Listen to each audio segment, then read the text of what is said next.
So I think that's interesting because, going back to an episode we just did, you talked about how important the history of surfcasting is and how important like legacy stuff is and all of that.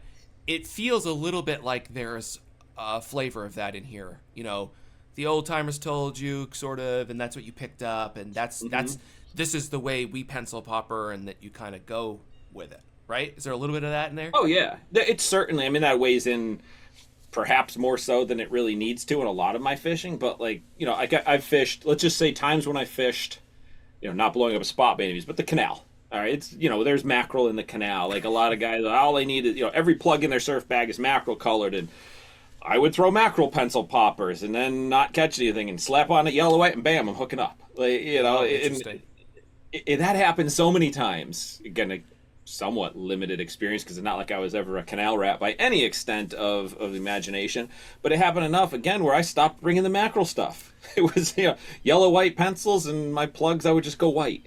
It was all I felt I need.